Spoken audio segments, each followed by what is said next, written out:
আসতে না আসতে এদিকে আবার আমাদের বাড়িতে পিঠা বানানোর ধুম পড়ে গেছে। সবে মাত্র 4টা রোজা যাইতেছে, বাকি রোজা তো এখনো পড়ে আছে। তার আগে আমার ভাবি পিঠা বানানো অনেক পরিমাণে ব্যস্ত হয়ে গেছে। আর পিঠা বানানোর ধুম কিন্তু রোজার ঈদেই থাকে, কোরবানি ঈদের সাথে কিন্তু পিঠা একদমই বানানো হয় না। হ্যালো এভরিওয়ান, আসসালামু আলাইকুম। আশা করি সবাই অনেক ভালো আছেন, আমি অনেক ভালো আছি। দুপুরের দিকে দেখি যে আমার ভাবি বসে বসে চালের আটা বাটতেছে, মানে পিঠা বানানোর জন্য। এদিকে আবার আমি একটা সিরিজ নিয়ে নিলাম, আর সিরিঞ্জের ফুটা কিন্তু একটা থাকে, আর এটা আমরা চারপাশে ফুটা করে নিছি। চারপাশে ফুটা করার একটাই রিজন, যেন খুব সহজে পিঠাগুলা বানানো যায়। আর চারপাশ দিয়ে যখন পিঠার আটাটা বের হবে তাহলে খুব তাড়াতাড়ি পিঠাটা হবে, এত কষ্ট হবে না। আর যখন একটা ফুটা থাকে ওটা দিয়ে বের হইতে অনেকটা সময় লেগে যায়, আর একটা পিঠা বানাইতে বানাইতে হাতের 12টা অলরেডি বেজে যায়। আর চারপাশে ফুটা থাকলে খুব সহজে বের হয় আর পিঠাটা খুব তাড়াতাড়ি বানানো যায়। এখন আমি সিরিঞ্জে চালের আটার যে কাওয়াটা ছিল সেটা ভরায় আস্তে আস্তে করে পিঠা বানানো ট্রাই করতেছি। এই পিঠাটা কিন্তু অনেকভাবে বানানো যায়, তবে আমাদের সিরিঞ্জের ফুটাগুলো একটু বেশি বেশি করে দিছি, তো এই জন্য আমাদের পিঠাটা একটু অন্যরকম হবে। আর যদি একটা ফুটা দিয়ে হতো তাহলে পিঠার ডিজাইনটা আর একটু বেশি সুন্দর হতো। এটাকে কিন্তু আমরা সিরিঞ্জ পিঠা বলে থাকি, অনেকে অনেক পিঠা বলে থাকে। তবে আপনাদের এলাকায় এই পিঠাটাকে কি পিঠা বলা হয় কমেন্টে অবশ্যই জানাবেন। আমার পিঠা বানানো গুলো কিন্তু খুব তাড়াতাড়ি হয়ে যাচ্ছে, কারণ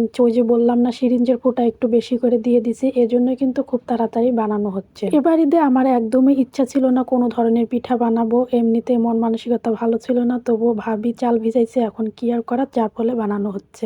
অলরেডি কিন্তু আমি অনেকগুলো পিঠা বানায় ফেলছি, এখন এগুলো ভাপে দিতে হবে, নয়তো কিন্তু ভেঙে যাবে। আর অন্যদিকে কিন্তু ভাবি চাল এখনো বাটতেছে, আরো অনেকগুলো বাকি আছে। তো ভাবি এদিকে বাটতে থাকুক, আর অন্যদিকে আমি চুলাতে কড়াই বসায় দিছি, আর কড়াইতে কিন্তু পোয়াল দিয়ে দিচ্ছি, মানে খ্যার দিয়ে দিছি, আর খ্যারের উপরে কিন্তু এটা সিদ্ধ করতে হবে। পরিমাণ মতো কিন্তু পানি দিয়ে দিছি, আর পানিটা যখন বলক উঠছে আর অনেক পরিমাণে ভাপ উঠছে, তারপরে আমি কিন্তু পিঠাগুলা দিয়ে দিছি। এখন এটা আমি ঢাকা দিয়ে দিব, বেশ কিছুক্ষণ জাল করব, এরপর আমি এটা নামাই নিব। পিঠাগুলা কিন্তু বেশ কিছুক্ষণ সময় নিয়ে সিদ্ধ করতে হবে, যেন সিদ্ধর পরিমাণটা একটু বেশি হয়, কোনোভাবে যেন ভেঙে না যায় রোদে দেওয়ার পরে। অলরেডি কিন্তু আমার একটা খোলা হয়ে গেছে, এটা কিন্তু আমি ভালো করে সিদ্ধ করে নিচ্ছি। এখন এটা আমি নামিয়ে নিব। এই পিঠাটা বানানো কিন্তু একটু কষ্টই আছে, মানে অনেক পরিমাণে পরিশ্রমী করতে হয়, যেহেতু সিরিঞ্জ দিয়ে বানাইতে হয়, এজন্য একটু কষ্টই বেশি। আমার কিন্তু অলরেডি একটা খোলা হয়ে গেছে, এখন পরবর্তীতে আমি আবার দিয়ে দিচ্ছি বাকিগুলা, আস্তে আস্তে কিন্তু সবগুলো সিদ্ধ করব। এদিকে কিন্তু আমি সিদ্ধর কাজ করতেছি, আর অন্যদিকে কিন্তু ভাবির বাটা শেষ হয়ে গেছে, ভাবি ওইদিকে বানাইতেছে। আর ভাবি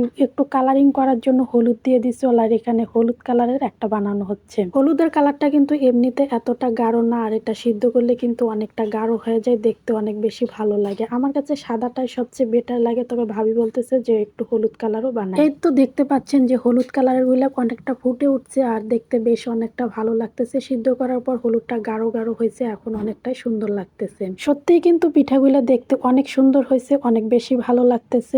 জানি না কার কাছে কেমন লাগতেছে, তবে আমার কাছে অনেক বেশি ভালো লাগতেছে। তো বাহিরেও অনেক পরিমাণে রোদ উঠছে, তো এখন পিঠাগুলো রোদে শুকাইতে দিব। টেবিল বিছিয়ে একটা কাগজ বিছিয়ে নিলাম, এখন সবগুলো পিঠা একে একে রোদে শুকাইতে দিব। সকালের দিকে যদি বানাতাম তাহলে একদিনের রোদেই কিন্তু পিঠাগুলা শুকায় যেত। আমাদের বানাতে বানাতে অলরেডি 1টা বেজে গেছে, এই জন্য কিন্তু পিঠাগুলা আজকে শুকাবে না, 2 দিন লাগবে শুকাতে। তো সবগুলো পিঠাই কিন্তু আমি রোদে শুকাইতে দিয়ে দিচ্ছি অলরেডি, এখন শুকাইতে থাকুক, আর অন্যদিকে আমার অন্য কাজ করতে থাকি। এখন তো দেখতে মাশাআল্লাহ অনেক সুন্দর লাগতেছে, আর এটা খেতেও কিন্তু বেশ ভালোই লাগবে। তো ঈদ আস্তে আস্তে কিন্তু আমরা পিঠা বানানোর ধুম শুরু হয়ে গেছে, এখনো কিন্তু রোজা অনেক বাকি আছে, তবে আমার ভাবি যেহেতু বানাতে চাচ্ছে এই জন্য কিন্তু বানাতেছি। তো কিছুক্ষণ পর আমি আবার পিঠাগুলো একটু উল্টিয়ে উল্টিয়ে দিতেছি, যেন একটু শুকায় বেশি, আর রোদ তো বেশিক্ষণ থাকবে না, বিকেলে অলরেডি হয়ে যাচ্ছে। তো যাই হোক, আজকের মতো এখানে বিদায় নিচ্ছি, দেখা হচ্ছে আপনাদের সাথে নতুন কোনো ভিডিওতে। সবাই ভালো থাকবেন, সুস্থ থাকবেন, আল্লাহ হাফেজ।